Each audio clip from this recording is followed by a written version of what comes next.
They didn't scream, they didn't run, because the children didn't know they were supposed to. On a remote Australian hillside inside a cluster of collapsing shacks, police found 38 individuals, some unable to speak, some unable to walk properly, blinking into daylight as if they were seeing the world for the first time. What investigators uncovered next would defy medical logic, break legal precedent, and expose one of the darkest family secrets in modern history. 5 generations trapped in a closed bloodline, hidden in plain sight for nearly a century. Tonight, you'll see how this family moved across 3 states without ever being caught, how children grew up without language, and how genetic evidence revealed relationships so entangled that even scientists struggled to map them. But before we begin, I want you to do something for me. Tell me in the comments where in the world you're watching from and what time it is right now. And if you're new here, hit subscribe. Stories like this one are not easy to tell, and we bring them to light so they are never repeated, never forgotten, and never ignored again. This is the Colt family, Australia's hidden lineage of silence, and this is where the truth finally begins. It begins in an ordinary classroom, fluorescent lights humming, chalk dust floating in the still air of a small New South Wales public school. The teacher, a woman in her 30s with a calm, practiced voice, moves between the desks, checking spelling worksheets. Children murmur, pencils scrape, a fan rattles against a cracked window. Then, from the back of the room, a voice rises, soft, matter-of-fact, and wrong. "My brother's gonna have a baby with my sister." The teacher freezes. For a moment she thinks she's misheard. The noise of the room continues. Laughter, paper rustling, but her focus narrows to that one child, a small boy with tangled hair and clothes too large for his frame. His tone carries no mischief, no provocation. He speaks as though reciting a fact. She crouches beside his desk, trying to keep her voice steady. "What did you say, sweetheart?" He looks up, confused by her concern. "My brother's gonna have a baby with my sister. Mum said it's okay. We all live together." Around them, the class quiets. Children exchange glances, sensing the shift in tone but not the meaning. The teacher swallows the rising unease in her throat. Training tells her to stay neutral, to gather context, but her instincts flare. "Who told you that?" she asks carefully. He shrugs. "Mum and Nan. They said it's our way." The phrase lodges in her chest. Our way. She forces a smile, praises his handwriting, then moves to the front of the room. Her voice trembles slightly as she calls for recess. Once the children file out, laughter fading down the corridor, she sinks into her chair, heart pounding. Her mind races through the checklist of mandated responses.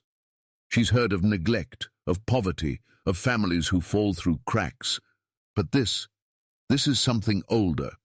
Something that feels wrong on a cellular level. She picks up the phone and dials the principal's office. "It's about on of the students," she whispers. "You need to come now." Within minutes, the door opens. The principal, a seasoned man, silver-haired, composed, listens as she repeats the words. His expression doesn't change until the end. Then, quietly, he says, "You're sure that's what he said?" Her voice breaks, word for word. They contact the school counselor. The boy is brought in gently, offered juice, crayons, a quiet room. He repeats the same story, mentions siblings who sleep together, an uncle who is also a dad. Names blur, relationships overlap. He cannot explain how many people live in his house, only that they all have the same last name. By evening, the Department of Family and Community Services is notified. A welfare report is filed. The case is flagged urgent. When officers arrive the next day to interview the teacher, she describes not horror, but confusion. "He didn't sound frightened," she says. "He sounded proud." That single observation becomes the catalyst for one of Australia's most disturbing modern discoveries. Over the next week, investigators trace the child's address to a remote property hidden deep within a New South Wales valley. A cluster of shacks appears on satellite images. No roads, No power, no records. The teacher drives home each night replaying the conversation in her head. Every word feels heavier in hindsight. She will later tell authorities that she thought it was a misunderstanding. It wasn't. Her call had opened a door that would never fully close. What authorities discovered at the remote property would redefine their understanding of family dysfunction and the limits of what a society can ignore. The dirt track narrows until it feels more like a dried creek bed than a road. Branches scrape the patrol car's sides, leaving pale lines against the paint. I slow to a crawl. Dispatch marked the location as possible welfare concern. But the coordinates fall into country most locals avoid, too dense, too silent, too far from anything resembling a community. When the trees finally open, I see them. Shacks, if they can be called that, lean against each other like drunk men. Corrugated iron patched with tarps, ropes sagging between branches, mattresses half buried in mud. Smoke rises from a rusted drum, carrying an acidic scent of damp clothing, unwashed bodies, and burnt food. Flies cling to every surface. I step out of the car, boots sinking into soft ground. The air tastes metallic, the way it does near livestock pens. But there are no animals here, only people. A girl, maybe 10, peers from behind a sheet nailed across an open frame. Her hair hangs in ropes. She stares without blinking. When I raise a hand in greeting, she disappears like she's been yanked backward. "Police!" I call out. "We're here to check everyone's okay." No answer. A boy steps into view near the fire drum. Bare feet blackened, shirt torn at the shoulder. He watches me the way feral dogs watch strangers, gauging distance, calculating escape. When I smile and ask his name, he mutters something I can't decipher, a tangle of syllables shaped by an unfamiliar rhythm. I radio my partner. "You're going to want to see this." He emerges from the tree line minutes later, stops beside me and whispers, "Jesus, how many?" I start counting. Shapes move inside each shelter, faces at slits in tarps. Small bodies crouched in shadows, adults stepping out, arms crossed, eyes flat. The numbers rise fast, 5, 10, 12, until I realize I've stopped distinguishing between children and adults. Malnutrition erases age. Clothing hides little. I lose count around 20. Then someone speaks. A woman in her 50s pushes through the doorway of a structure built from plywood and car doors. Her voice carries no fear, only weariness. "You got no business here. We look after our own." Her accent is odd, Australian, but softened at the edges, as if shaped by years of speaking only to family. "We received concerns from the school," I tell her. "We need to make sure everyone here is safe." She folds her arms, blocking the entrance. "Kids are fine. They don't need outsiders." Behind her, movement. 2 young boys, one gripping the other's shirt like a tether. Their eyes dart from me to the dirt. One whispers into the other's ear. Both flinch when a fly buzzes too close, as if sound itself is unfamiliar. I take a slow breath. My training tells me to observe without reacting. My instincts tell me every child here has been living in a world no officer imagines on a routine welfare call. As we walk deeper into the camp, odors thicken, rot from damp bedding, the sourness of old food, the unmistakable smell of bodies kept too close for too long. A cooking pot sits in the dirt filled with cloudy water. A broken stroller holds blankets instead of a child. Plastic bags filled with clothing hang from bent nails hammered into trees. Adults watch us but do not speak. Children scatter when approached, retreating behind shelters, gripping each other's clothing like lifelines. None ask who we are. None ask why we're here. My partner murmurs, barely audible, "How does a place like this exist in 2012? I have no answer. We finish our sweep with a preliminary count. 38 individuals living without power, plumbing, sanitation, or outside contact. No birth certificates presented. No medical records. No sense of where the boundary between family and survival began or ended. As we radio headquarters for urgent reinforcement, the woman from the plywood shelter steps forward again. "You're tearing apart what doesn't concern you," she says. Her voice is steady, not a threat, just a statement of belief. I look at the 38 faces watching us from gaps in tarps, from behind tree trunks, from the thresholds of shelters assembled from scraps. Among those faces, one woman, calm, composed, unblinking, holds the key to decades of secrets. Investigators first meet Betty Colt inside a temporary interview room. Fluorescent lights, plastic chair, table bolted to the floor. She sits with her hands folded neatly, as if attending a routine appointment rather than answering questions about a family raised in confinement. Her posture is composed, chin lifted, eyes scanning the room like someone trained to assess power dynamics. When asked about the children, she smiles faintly. "They're mine," she says, "all 13. We look after each other. That's what matters." The phrasing, "we look after each other," reappears throughout her interview. It becomes a behavioral cue, her attempt to anchor the family's identity around loyalty, secrecy, and obedience. Case notes later record that whenever investigators approached sensitive subjects, paternity, living conditions, sexual boundaries, Betty shifted the conversation, not outwardly defensive, but strategic. She redirected questions toward family unity or the failures of outsiders to understand our way. This consistency becomes a clinical indicator, a person who has shaped reality for those under her control until contradiction is unthinkable. Her manipulation extends most clearly to the older children. In one recorded interview, when an officer asks a teenage girl whether she's afraid of Betty, the girl shakes her head vigorously before looking at the door. "She tells us who we're meant to be," the girl whispers. "She says the world outside breaks families." Fear is not expressed directly. It emerges in the pauses, the glance toward the hallway, the sudden silence when Betty's name is spoken. Investigators also uncover text messages Betty sent to one of her adult sons, overtly sexual, laced with reassurance and command. "You know what I need," one message reads. "You're the only one who understands me." The wording reveals a pattern, emotional fusion used to replace boundaries with dependence. In interviews, the son avoids eye contact whenever Betty's messages are mentioned. He repeats phrases that sound rehearsed. "Mum loves us all the same." "Mum says closeness keeps us strong."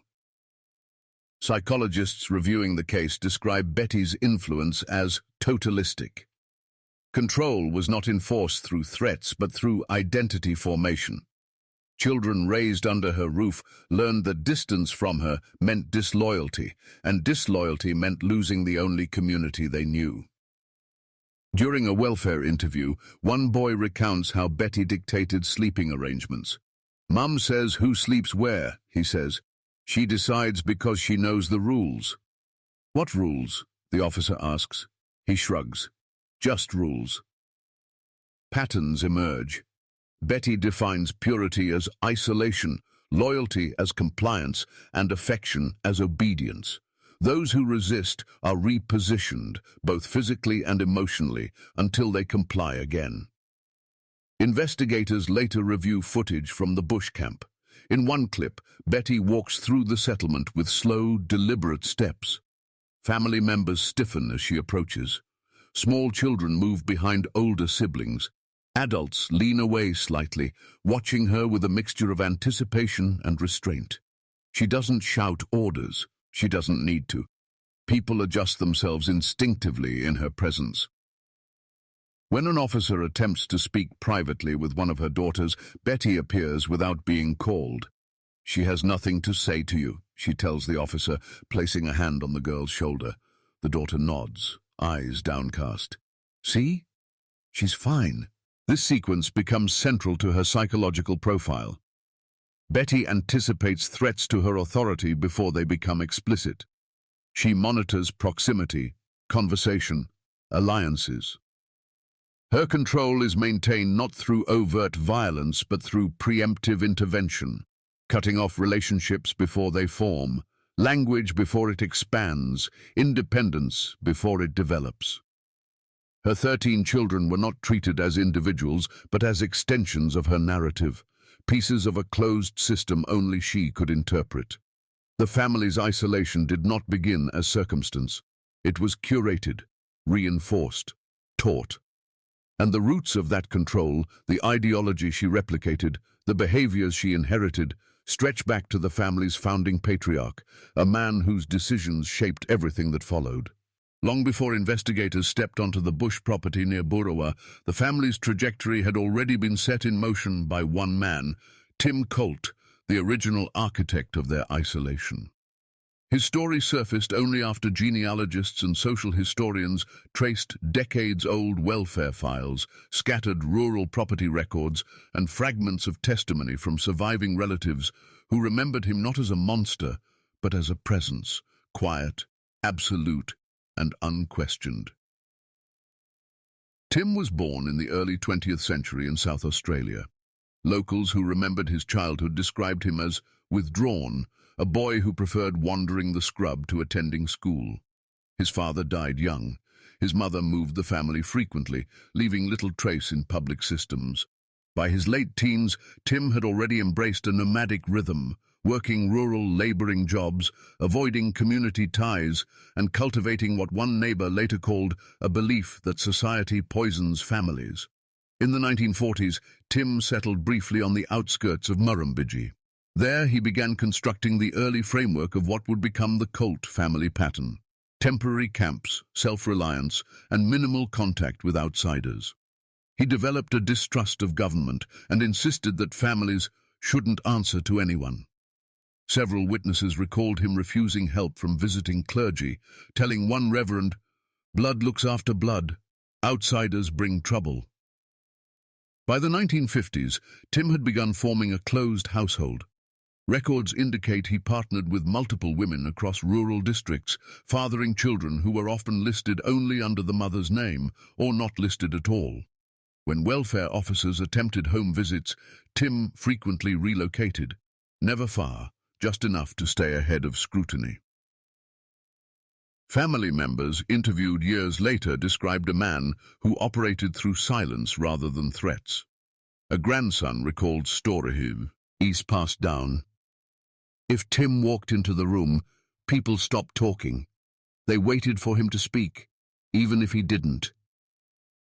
Tim's partner, Betty's mother, died when Betty was still young. Shortly afterward, Tim withdrew even further, moving his children across remote regions of Victoria and New South Wales.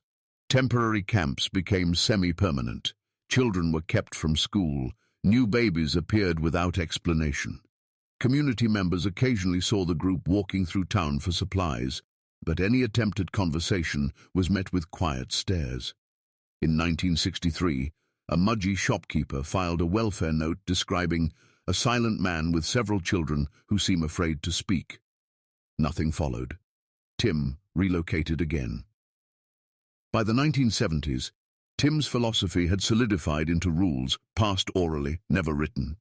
Family was to remain together. Outsiders were a threat. Movement was acceptable only if the entire group traveled. Children were to learn from their elders rather than institutions. Relationships were to be handled within the family, a phrase that would eventually metastasize into something far more destructive.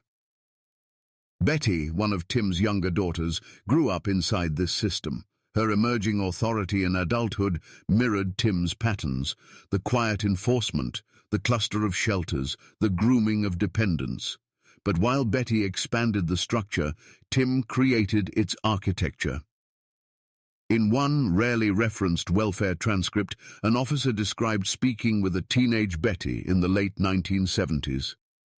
Tim hovered behind her the entire time. He didn't interrupt, the officer wrote, but she kept glancing at him before answering, as if checking what she was allowed to say. Community memories from that era paint a similar picture. Some residents recall the Colts living in tents near irrigation channels. Others remember their sudden disappearances whenever questions arose about the new number of children in the group. Several towns quietly assumed the family was fleeing domestic violence or poverty. No one imagined a deliberate generational withdrawal from society. Tim died in the 1980s, without paperwork, without funeral records, without any formal acknowledgement. His descendants carried on his system, unquestioned, undisturbed, and increasingly severed from the outside world. By the time investigators uncovered the bush camp in 2012, Tim had been gone for decades. Yet every structure on that property, every rule, every silence, every collapsed identity bore the weight of his design. The genetic consequences of Tim's legacy would take scientists months to fully comprehend. The first set of samples arrives in sealed biohazard bags, cheek swabs, hair follicles, and blood draws taken from the bush camp after emergency intervention. In the fluorescent glow of the laboratory, they look unremarkable. But by the end of the week, every scientist assigned to the case knows they are handling something no textbook has prepared them for. Dr. Hale, the lead geneticist, begins with standard processing: DNA extraction, quantification, and amplification through PCR. The machines hum in steady rhythms. On screen, chromatograms rise in neat peaks until they don't. The first anomaly appears in child sample 03, then another in sample 07. By sample 12, Hale removes his glasses and leans closer to the monitor. "This can't be inherited by chance," he murmurs. "There has to be a shared source." What he's seeing is an exceptionally high level of homozygosity, identical gene copies where diversity should exist. In healthy populations, these segments occur in small patches. Here, they stretch across the genome like uninterrupted highways. He runs the samples again, same result. By afternoon, the team constructs the preliminary kinship analysis. Software compares allele patterns and calculates relatedness. A graph forms: overlapping markers, repeated combinations, genetic loops that should not exist outside controlled laboratory breeding studies. One technician breaks the silence. These kids, they don't just share parents, they share grandparents and great-grandparents. The data builds a picture more precise than any confession. Several children share autosomal patterns consistent with parent-child relationships between individuals already closely related themselves. Others show markers typical of full sibling parentage. The mitochondrial DNA, passed exclusively through mothers, repeats across nearly all samples. This is at least 5 generations, Hale concludes, possibly more. The founder effect is unmistakable. At the next workstation, an analyst overlays health markers. Mutations linked to recessive disorders appear with unusual frequency. Skeletal malformations, micrognathia, congenital hearing impairment, and severe speech development anomalies correlated with FOX genes and neural pathways. The laboratory becomes silent again. They begin constructing the family tree. Sticky notes line the wall, each labeled with a number instead of a name. C1, C2, A1, A2. Lines connect them, solid for parentage, dashed where the relationship must be inferred. Within hours, the diagram looks less like a tree and more like a tangle of vines growing back into themselves. At one point, Hale steps back and exhales sharply. "We're not mapping a traditional pedigree," he says. "We're mapping a closed loop, a genetic echo chamber." Every time a new result prints, the pattern tightens. Megabase stretches of shared DNA reveal that many children were not just siblings, but double relatives, nieces and daughters, nephews and sons. The absence of genetic diversity becomes its own form of evidence, unarguable, clinical, devastating. One analyst asks, "How many generations do you think this has been happening?" Hale taps the longest stretch of identity by descent on the screen, long enough that the genome has stopped hiding it. The final report prepared for investigators spans over 60 pages. It documents allelic matches, coefficient of inbreeding estimates, and recessive risk expression. But one page, The kinship chart is the one that halts every reader. At the center sits the founding male, Tim Colt. Every line leads back to him, then circles forward to his descendants, then back again. For investigators, the laboratory results do more than confirm criminal behavior. They reveal a closed world passed down as inheritance, a system of relationships said, ruptures repeated until biology itself began to collapse. When Hale finishes the report, he adds a single line in the margin, written not as a scientist, but as a human being confronting the implications. Some of these children never had a genetic chance. As the team files away the samples, the weight of the findings lingers. Instruments are turned off, screens go black.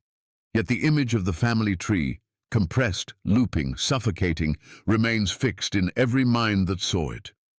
The genetic damage was most visible in the children who had never learned to speak. The first day the children are brought into the temporary assessment center, the social workers expect silence.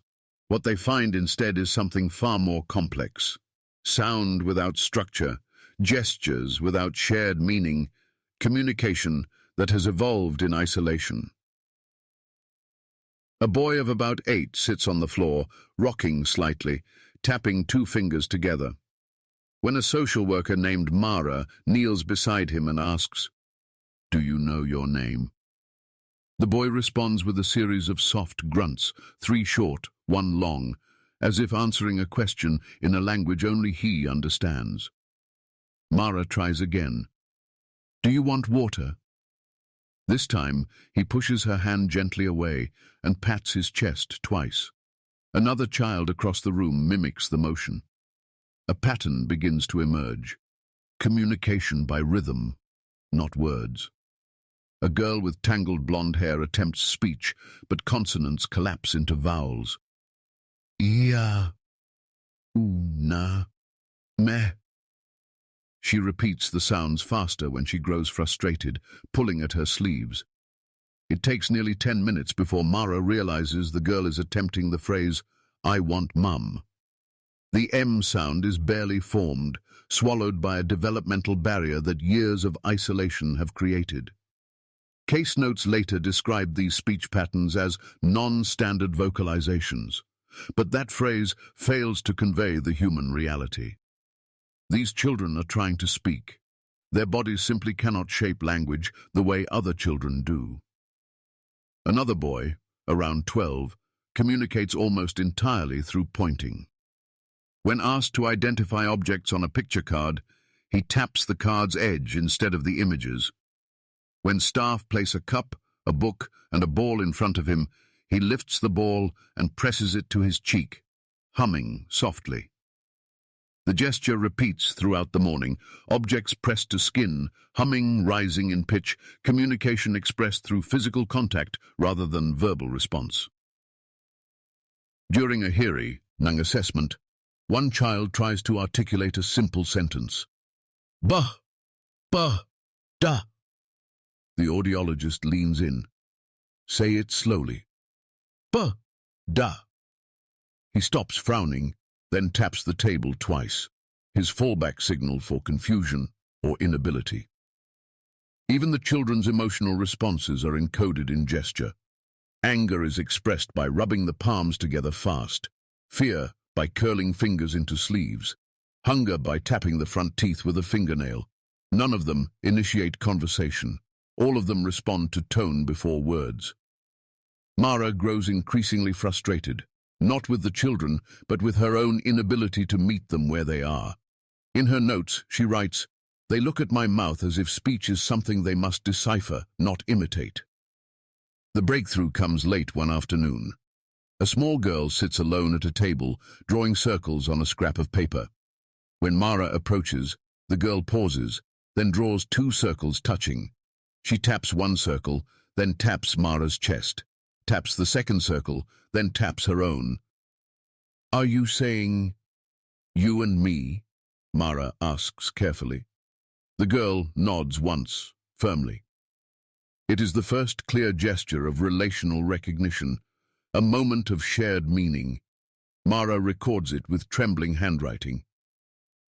But these breakthroughs are rare. Many children show signs of severe phonological disorders, reduced consonant inventory, inconsistent vowel formation, and minimal receptive language. Some appear to understand only a handful of spoken words: stop, come, food, bed. Their auditory processing is intact. It is the neurological integration shaped by genetics and environment that has collapsed. In one especially difficult session, a teenage boy attempts to say his name. His mouth opens, but only a rasp emerges. He slams his fist into his thigh, not in aggression, but in despair. Mara places a hand gently on his shoulder. He does not look at her, but he stops hitting himself. Her report that evening reads, "These children have not lost speech. They were never given the conditions to develop it. Communication, the most basic bridge between people, has been fractured by generations of closed ancestry and isolation, and speech wasn't the only casualty of generations of genetic destruction." The examination room is brightly lit, but the children shrink from it as if the light itself threatens them. Dr. Renford, a pediatric medical examiner with decades of experience, has seen cases of neglect, malnutrition, and trauma. But nothing prepares her for the Colt children, not because of the conditions themselves, but because of how quietly the children brace for them. A boy of about 10 is first. He enters barefoot, shoulders hunched, eyes fixed on the door as though memorizing the escape route. When Renford asks him to sit on the examination table, he hesitates. Only when a social worker nods reassuringly does he climb up. Renford begins with simple measurements. Height, below average by several standard deviations. Weight, severely reduced. She notes the curvature of his spine. Thoracic kyphosis, suggesting long-term musculoskeletal imbalance. His feet show signs of congenital deformity. The arches are nearly absent, toes overlapping in ways consistent with inherited skeletal anomalies. When she gently lifts his chin to observe facial symmetry, he flinches. "You're safe," she says softly. He doesn't speak. He only taps his fingers together, slow, steady, rhythmic. A girl follows. She appears around 7, but her bone density later reveals she is nearly 10. Her eyes dart between instruments. Renford observes micrognathia, an unusually small lower jaw, making speech difficult.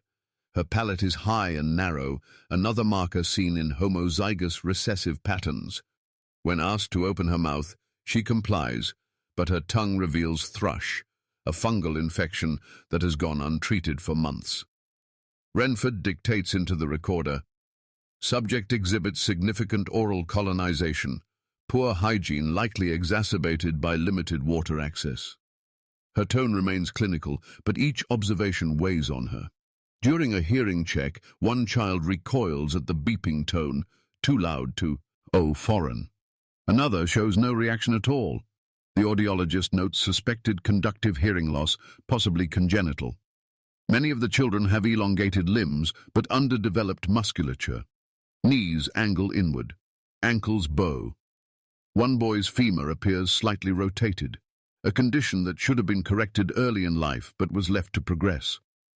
Skin examinations reveal more patterns: fungal infections between toes, dermatitis from constant exposure to damp bedding, untreated insect bites turned into chronic lesions. Some children have patches of hypopigmentation, suggesting nutritional deficiencies and prolonged sun deprivation. Renford pauses often, not to steady herself, but to give the children time to adjust. They are not accustomed to being touched by anyone outside the family. Some recoil, others sit rigid, eyes fixed on the ceiling. One teenage girl holds her breath through the entire abdominal exam, exhaling only when Renford steps away. "Do any of these hurt?" Renford asks gently. The girl raises a hand, hesitates, then places 2 fingers on her ribcage, tenderness consistent with healed fractures. No record exists of how they happened.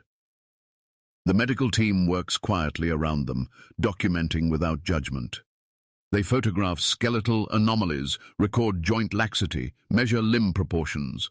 Each new entry fits patterns the geneticists later confirm. the accumulation of recessive traits across multiple interrelated generations. In one of the final examinations, Renford notices a child's eyes, wide set, with a slight droop to the lids. The condition, ptosis, is mild, but combined with other craniofacial markers, it becomes part of the mosaic of inherited features. She dictates it softly, aware the child is listening. The children rarely cry.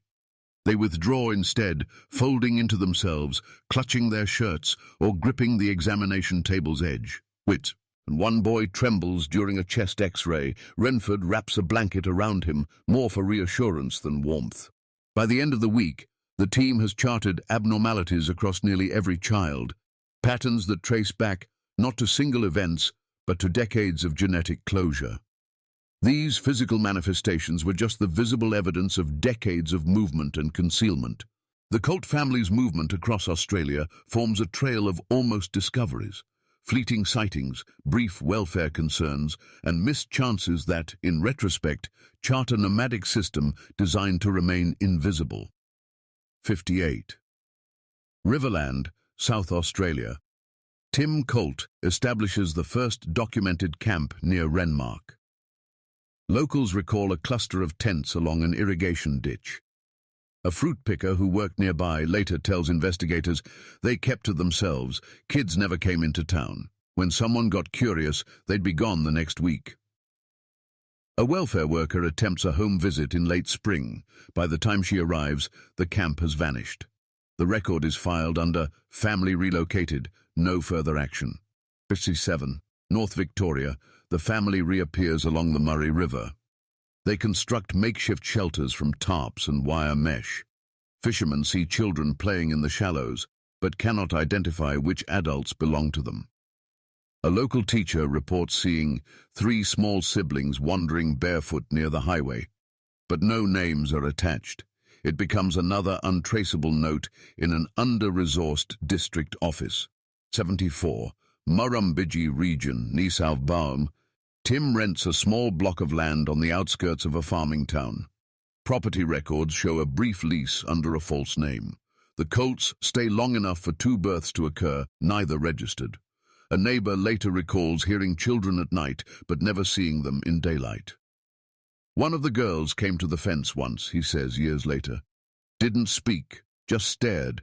When I waved, she walked backwards into the trees. 2 months later, the family disappears again. 80. Gippsland, Victoria. A forestry worker encounters a semi-permanent camp deep in state forest. He sees adults cutting timber with hand tools and 4 children carrying bundles of branches. When he greets them, they drop the wood and run. He reports the camps to authorities. By the time a ranger arrives, only ashes remain in the fire pit. No footprints, no belongings, no follow-up investigation. 88. Snowy Valleys, New South Wales. A doctor in Tumut files a concern after a woman from a large bush family attempts to obtain antibiotics without an appointment. She brings 3 children with her, thin, quiet, avoiding eye contact.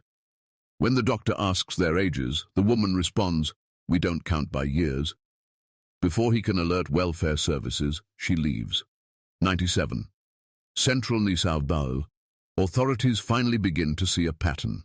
Welfare reports from different regions mention a family traveling in groups of 10 to 15, never enrolling children in school, always moving before assessments can be completed. A senior caseworker attempts to link the sightings but faces a problem. The names change constantly.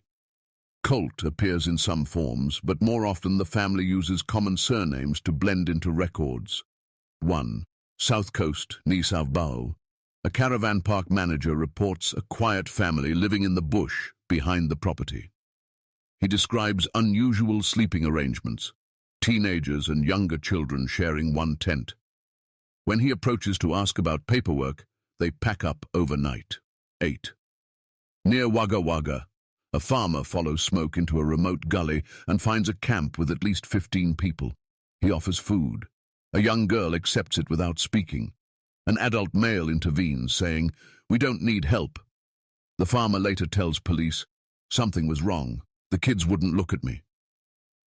But with no address, no registration, and no crime reported, authorities have nothing to pursue. 2010 to 2012. Borough region, the family builds their largest settlement, a cluster of shacks hidden in a valley only accessible by rough track. 3 generations live on site. No schooling, no medical care, no appearances in town except for rare supply runs. When welfare turn, he finally receives a school report about an unusual comment from one child. The pattern becomes undeniable. The Colts had spent decades moving just fast enough to stay ahead of the systems designed to find them, leaving behind a trail of unanswered questions and failed interventions. Among all the family members, Bobby's case would prove the most genetically devastating. When investigators first speak with Bobby, he sits with his hands tucked under his thighs, shoulders rounded inward, gaze fixed on the floor.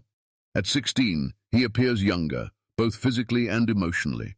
His voice is soft, vowels drawn out, consonants incomplete. But what unsettles authorities is not his speech. It is the way he pauses before answering even simple questions, as if sorting through a family structure that does not follow the rules most children grow up with. A court transcript captures one early exchange. Interviewer: "Who is your mother, Bobby?" Bobby: long pause. "Mum is Betty." Interviewer: "And your father?" Bobby: "Mum knows that." Interviewer: "Do you know?" Bobby shrugs. "Uncle or Pop? Mum said it doesn't matter. Family is family." The confusion is not evasive, it is genuine, learned from years of blurred roles where parentage was fluid and boundaries never taught. A later DNA report confirms what Bobby cannot articulate. He is both Betty's son and the child of her incestuous relationship with either her father, Tim, or one of her brothers. The markers are clear, the coefficients unmistakable. In another interview, Bobby tries to describe who raised him. "Everyone," he says. "Mum first, then Auntie, who is also Mum's sister, and cousin. But she's also my sister. Maybe." He stops, frowning. "Mum says I remember it wrong." Investigators note that whenever Bobby becomes uncertain, he repeats that final phrase. "Mum says I remember it wrong." It is his anchor, even as it unravels the possibility of independent memory. The text messages uncovered on Betty's confiscated phone deepen the concern. Some are explicit, others masquerade as emotional dependency. "You know what I need, Bobby. You're the only one who gives it. Don't let the others take you away from me. You belong close, not out there, not with strangers." A court summary includes an exchange from the week before welfare officers intervened. Betty: "Are you sleeping in my room tonight?" Bobby: "I can if you want." Betty: "You know I do. You make me feel safe." The messages reveal a dynamic built not on force, but on emotional conditioning.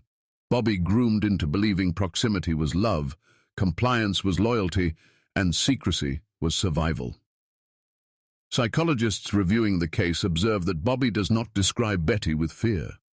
Instead, he speaks of obligation and a belief that he must care for her in ways no child should. During one session, he explains, "She gets lonely. She says we're meant to be close. She picks me because I'm the one who listens."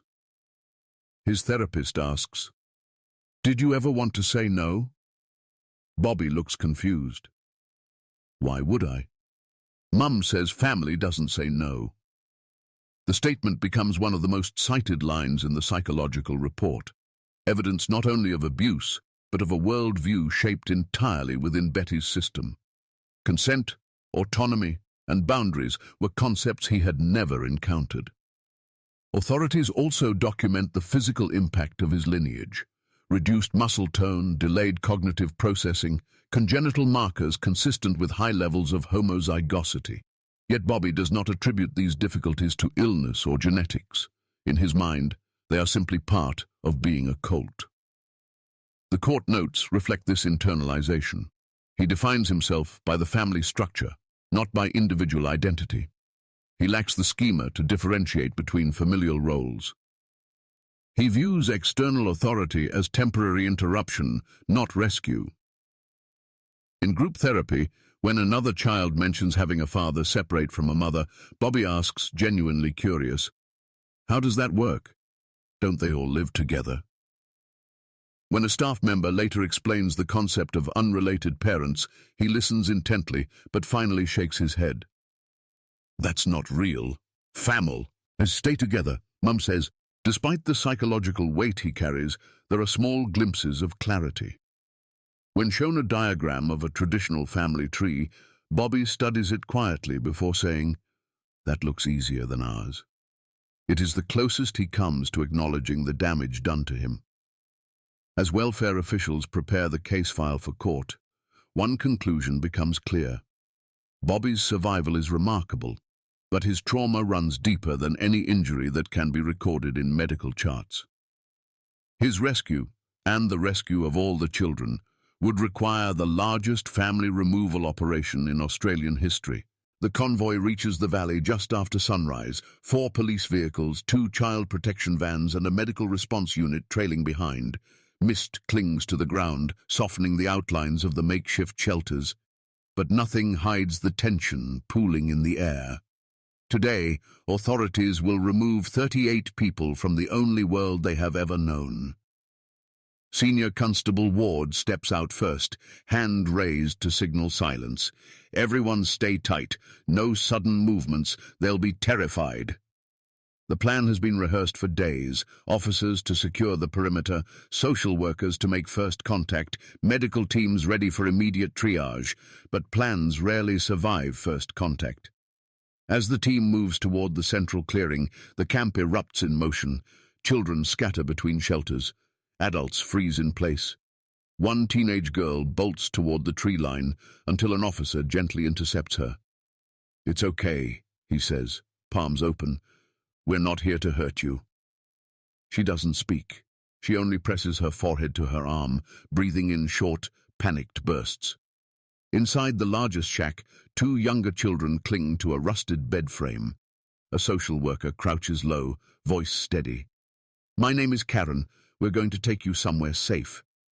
The older of the 2 children shakes his head violently, gripping the metal so tight his knuckles blanch. "No safe," he mumbles. "We stay here." Another child appears behind Karen, silent as wind. His clothes hang loose on his shoulders. When she reaches out a hand, he flinches, then makes a low, humming sound, the same signal workers heard during earlier interviews, a sound of fear rather than defiance. Ward radios in. "We're initiating phase 2. Start moving them out in family groups, if we can work out who belongs to whom." That proves nearly impossible. Children cling to whichever adult is closest. Siblings and cousins are indistinguishable. One small girl wraps herself around the leg of a man unrelated to her genetically but familiar within the camp hierarchy. Medical officers step in to assess immediate needs. "Severe undernutrition here," one calls out. "Get the portable stretcher." Another lifts a child whose legs tremble at the slightest pressure. "He can't stand on his own. Keep him upright." As the first group is escorted to the waiting vans, panic ripples through the camp. A teenage boy grabs his brother, pulling him behind a water drum.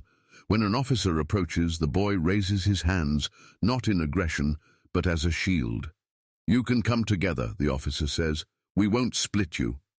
The boy hesitates, then nods once. He steps forward, but refuses to release his brother's hand. Others resist quietly. One child curls into a ball and refuses to move. A girl tries to bring a collection of rocks she has kept in a tin can. When told she must leave most of them behind, she begins to cry, not loudly, but with a soft, rhythmic sob, the only form of grief she knows. Transporting them becomes a challenge no protocol anticipated. Many have never been inside a vehicle. Some recoil from seat belts. One young boy runs his hands along the window, mesmerized by the reflection of trees passing by. Another presses both palms flat against the glass, whispering sounds no one understands. Inside the command vehicle, the operation coordinator radios headquarters. Be advised, we need additional placements. 38 total, ages range from infants to adults. Significant developmental concerns, preparing for full triage on arrival. Outside, social workers escort the final group from the valley. Betty stands among them, silent, eyes scanning each child as if memorizing their faces one last time. When the last van door closes, the valley falls still. Empty shelters tilt in the morning light, remnants of a world sealed off for generations. The children's first encounter with modern medical care would reveal the full extent of their neglect. The children enter the regional hospital in small groups, escorted by nurses who move slowly, conscious of every flinch and wide-eyed stare. For many of the Colts, this is the first illuminated hallway they have ever walked through. The humming vents, the rolling gurneys, even the soft beeping of monitors draw reactions, some curious, others frightened. Nurse Patel kneels beside a young girl examining a blood pressure cuff. "It's like a hug," she says, sliding it gently around the child's arm. The girl watches the dial rise, eyes widening. She whispers a quiet, breathy laugh, one of the first spontaneous expressions staff see that day. But novelty quickly gives way to urgency. The triage board fills with notes: severe anemia, fungal lung infections, untreated fractures, musculoskeletal deformities, congenital heart murmurs. Dr. Morrow, the pediatric lead, gathers the team for rapid assessment. "We stabilize first," he says. "Nutrition, hydration, infection control. Some conditions are reversible. Others, we manage." The first miracle comes within hours. A boy with chronic respiratory distress, breath whistling through narrowed airways, receives nebulized treatment. Within minutes, his chest eases. He sits upright, something he couldn't do independently at the camp. A nurse places a small plastic dinosaur in his hand. He holds it up to the fluorescent lights as though seeing color for the first time. Nearby, another child, nearly 12 but the size of a 7-year-old, undergoes an X-ray. The technician slips the film into the viewer. He sees rib fractures in various stages of healing, scoliosis from years of uneven posture, and legs bowed from vitamin D deficiency. "We can correct some alignment with bracing," the orthopedic specialist says quietly. But not all. One teenage girl is transfixed by the IV pump beside her bed. She traces the tubing with her fingertip. "Does it hurt?" she asks the nurse. "Not at all. It's helping your body get stronger." The girl nods, then turns her attention to the monitor displaying her heartbeat. She taps the screen, once, twice, matching the rhythm. Hope emerges in small, surprising places. Speech therapists introduce picture cards and simple vowel exercises.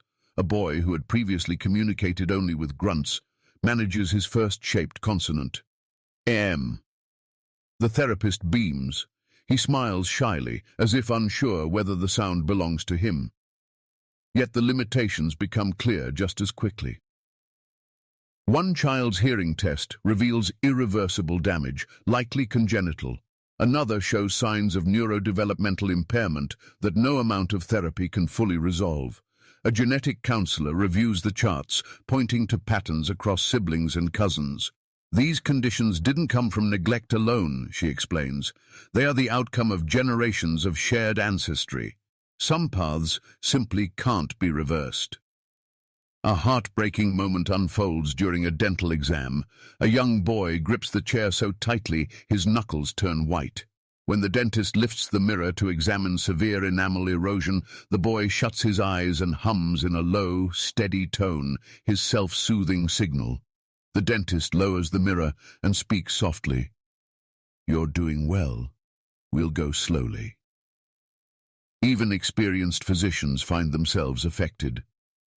Morrow pauses at the end of a 12-hour shift, leaning on the nurse's station, exhaustion visible in his face. "We can fix infections," he says quietly. "We can treat malnutrition, but the genetics, we're treating outcomes, not causes." Still, the victories matter. One girl begins eating full meals after years of scarcity. Another sleeps through the night for the first time in memory. Siblings who once relied on each other for survival now reach instinctively for nurses' hands. The staff document every improvement, every challenge, every irreversible scar. Behind each chart number is a child learning, sometimes for the first time, that care does not have to hurt, that adults can nurture rather than control. But even as the medical team works to rebuild bodies, another system begins preparing to confront the devastation that shaped them. While doctors fought to heal bodies, the legal system prepared to address decades of crimes. The courtroom is unusually quiet for a case of this scale.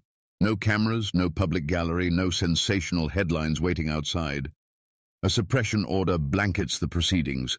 Names changed, details sealed, because the crimes span generations, and the victims sit only meters from their accused. The judge's gavel drops softly, but the weight of the moment presses across every bench. 8 adult family members sit together at the defense table. Their faces show little reaction as the clerk reads the charges. Incest, sexual penetration of minors, child neglect, perjury, and acts that facilitated the continuation of prohibited relationships. Each charge echoes through the room like a reminder of decades no system caught in time. Judge Marston adjusts his glasses and addresses the prosecution. This court acknowledges we are navigating legal terrain not previously tested at this generational scale. Clarity and precision are essential. The prosecution rises with a stack of binders, DNA reports, welfare documents, interview transcripts. They begin by establishing lineage. A digital screen illuminates the Colt family tree, lines looping back upon themselves, making the structure look almost geometric in its entanglements. A murmur ripples through the courtroom staff. Even seasoned clerks have never seen a pedigree chart like this. Prosecutor Lynn states plainly, the evidence demonstrates repeated incestuous relationships between siblings, between parents and children, and between extended relatives across at least 5 generations. These relationships resulted in severe genetic injury to minors and perpetuated a closed family system designed to evade detection. Defense counsel responds with a narrow tactic: deny knowledge, question memory, dismantle the reliability of internal family statements. These individuals, the lawyer argues, lived in isolation. Their understanding of relationships is not aligned with social definitions. Intent must be proven, not assumed. Judge Marston interjects, ignorance of the law does not negate criminal responsibility. The prosecution then plays excerpts from interviews, voices of children describing mum picking who sleeps where, or adults insisting it's just how we live. None of the statements are graphic, but their implications fill the courtroom with an uneasy silence. Next, the incest charges. These hinge on genetic testing. Dr. Hale, the geneticist from the previous chapter, takes the stand. He presents homozygosity data, coefficients of inbreeding, and kinship graphs. Marston pauses him only once. Explain that in plain terms, Doctor. Hale responds, these children share more identical DNA segments than is possible unless their parents were closely related, siblings or a parent and child. One juror exhales sharply. Following the genetics, prosecutors outline neglect charges. Photographs of the bush camp appear on the monitor. Collapsed shelters, makeshift bedding, evidence of long-term malnutrition. A social worker testifies that one child asked whether a hospital bed was supposed to move by itself, referring to an adjustable frame. Another describes a child who did not understand the purpose of running water. Defense attempts to redirect. These conditions were a result of poverty, not intentional neglect. But the prosecution counters with evidence showing the family avoided welfare services, fled assessments, and concealed births. Then come the perjury charges.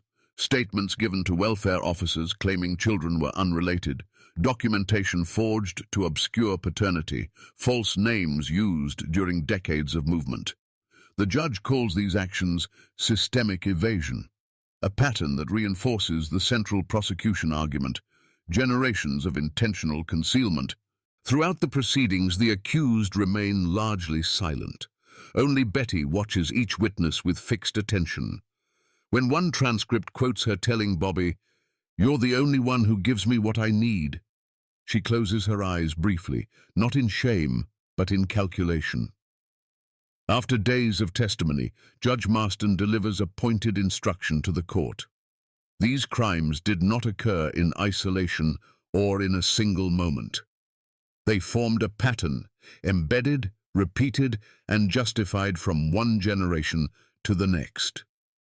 For the first time, family members began breaking their decades of enforced silence.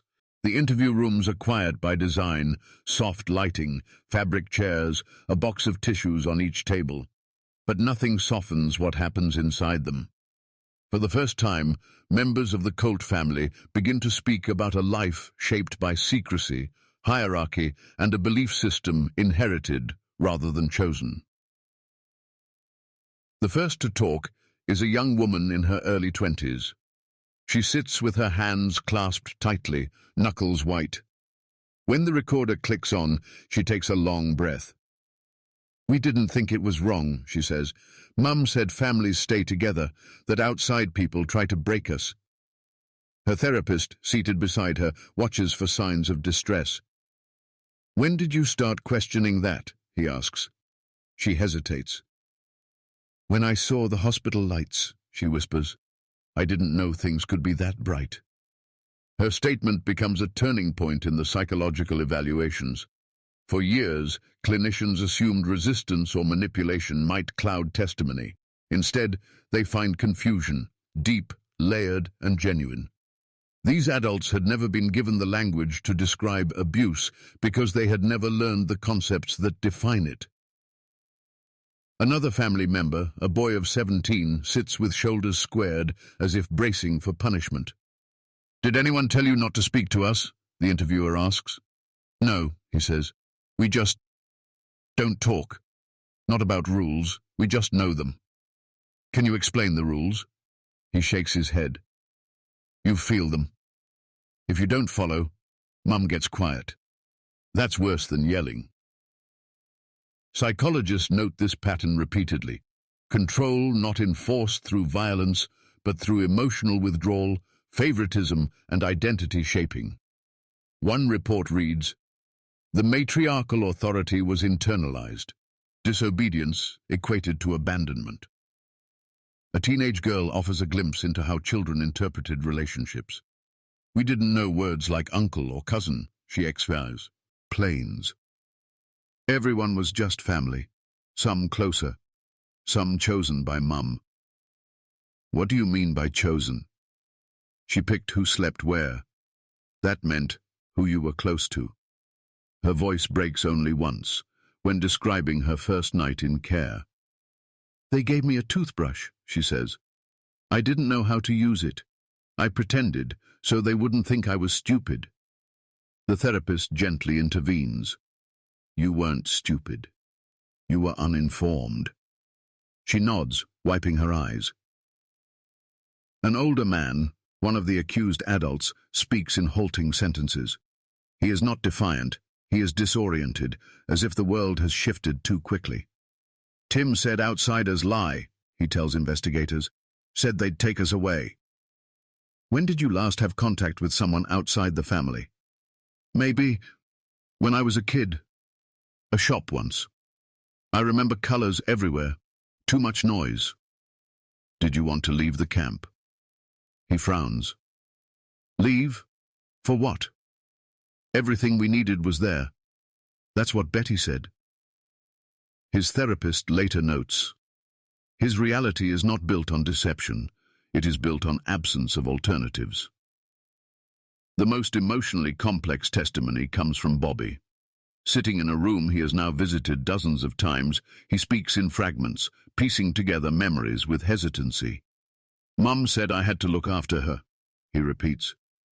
"She told me I was the only one who understood." "Did you feel you could say no?" "No," he says simply. "If I said no, she'd say I didn't love her." When asked what he feels now, his answer is quiet. "I don't know how to feel." I don't know which parts of my life were real. Therapists frequently pause sessions, not because the testimonies are graphic, but because they reveal lives without boundaries, vocabulary, or emotional frameworks. One clinician summarizes it best. These aren't just accounts of abuse. These are accounts of people raised without the very concepts that define autonomy. As family members speak, questions arise about how an entire community had remained blind. In the weeks after the Colt family's rescue, the surrounding towns begin asking a question no one wants to voice aloud. How did we miss this? Church halls, school gyms, and council chambers fill with residents who shuffle into metal chairs, arms crossed, avoiding eye contact. They are not here to defend themselves. They are here to understand the decades of silence that allowed 38 people to live unseen in the bushland surrounding them. At the first town meeting in Burawa, the mayor opens the floor. "We're not here to assign blame," he says. "We're here to acknowledge what we didn't see and what we should have." A retired shearer stands. His hands tremble slightly. "I saw kids near the old river flats maybe 10 years ago," he admits. "Barefoot, thin. They ran when I waved. I told myself their parents were traveling farm workers." A schoolteacher follows, recalling a woman who bought large quantities of canned food and always paid in cash. "She never looked me in the eye," the teacher says. "I thought she was just private." Another woman speaks from the back of the room. "I heard crying one night. Thought it was foxes." She pauses. "I didn't check." The remarks echo each other, brief encounters, small oddities, things noticed but not pursued, none alarming on their own, all significant now. Beyond community recollection, systemic failures emerge in documents reviewed by state officials. A 1997 welfare report notes a family living transiently with multiple children, but lists no follow-up because they relocated before contact. A 2003 school inquiry raises concerns about a withdrawn child, but the contact number provided leads nowhere.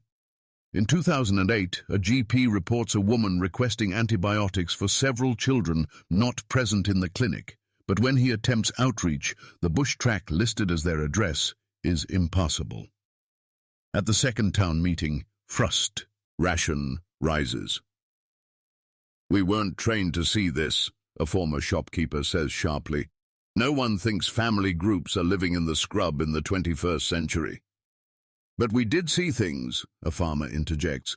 "Odd footprints, makeshift shelters, smoke from places no one should camp that long." He wipes his brow. "We just didn't think it added up to this." A welfare officer from a nearby district attends one of the forums and agrees to speak. Her voice is quiet but steady. "We receive thousands of reports," she explains, "many without names, locations, or repeat callers. When the family kept moving, the system lost them." A man near the front mutters, "We all lost them." It becomes clear that no single person or agency failed entirely.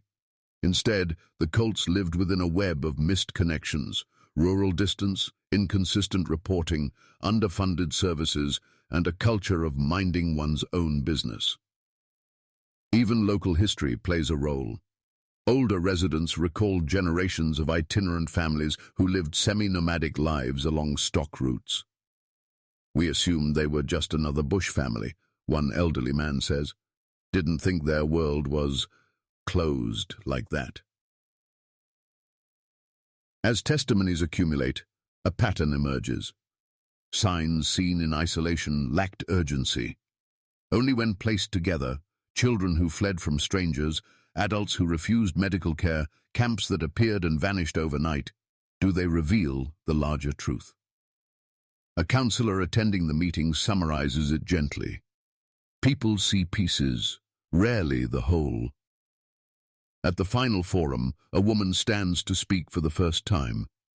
"When they removed the children," she says, "I kept thinking, what if one of them tried to reach out and we didn't understand?" Silence settles over the room. Collective responsibility takes shape. not as blame, but as recognition that communities like individuals can fail quietly when something does not fit their understanding of the world. With the family scattered, the hardest journey was just beginning. When the Colt children are placed into foster homes across New South Wales, their freedom becomes a second kind of shock, gentler than the one they escaped, but overwhelming all the same. For children raised in isolation, the ordinary world feels impossibly large. In one suburban kitchen, a foster mother named Helen shows an 8-year-old boy how a light switch works. "You just press it," she says, flicking it off, then on. The boy steps back, startled. Then he walks forward again, pressing the switch with 2 fingers, testing its power. "It comes from the wall?" he asks quietly. "From wires," Helen explains, but he is already mesmerized by the idea that light does not come from a fire or morning sun. In another home, a teenage girl refuses to sleep in a bed for the first week. Her foster parents find her curled on the floor, blankets arranged in the tight nest she used in the bush camp. "It's too soft," she tells them. "Beds move when you turn." Only after they place her mattress on the floor does she sleep through the night. Running water becomes its own discovery. A young boy in a foster home near Wagga Wagga spends nearly an hour turning the tap on and off, watching the water change temperature. "It's warm," he says with quiet awe. His foster father kneels beside him. "Hot water is normal here." The boy shakes his head. "Not normal." School presents new challenges. Many children are academically years behind, but social interaction proves harder still. Some speak in short bursts of improvised vocabulary. Others remain silent, relying on gestures familiar only to their siblings. Speech therapists join classrooms. Teachers adapt routines. One child hides under a desk on the first day because the school bell sounds like metal striking sky, a phrase he later repeats in therapy. Despite these struggles, progress emerges in unexpected moments. A girl who once communicated only through humming learns her first sentence, "I want the blue cup." Her foster mother cries in the hallway before composing herself. A teenage boy who never grasped the concept of personal belongings receives a backpack. He carries it everywhere, even to meals, because, as he explains, "No one can take it unless I say." For some children, the trauma runs deeper. Night terrors interrupt sleep. Sudden sounds trigger panic.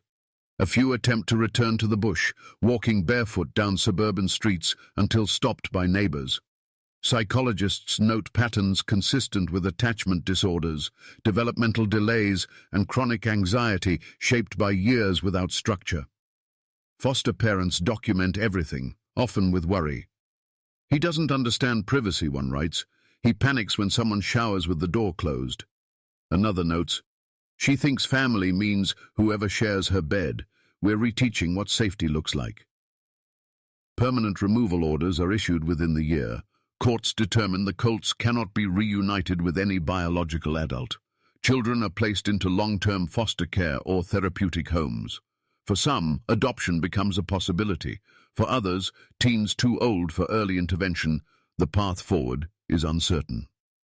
Therapists observe that the children's greatest challenge is not physical recovery, but learning the intangible aspects of life: boundaries, trust, personal space, consent, and the concept of future.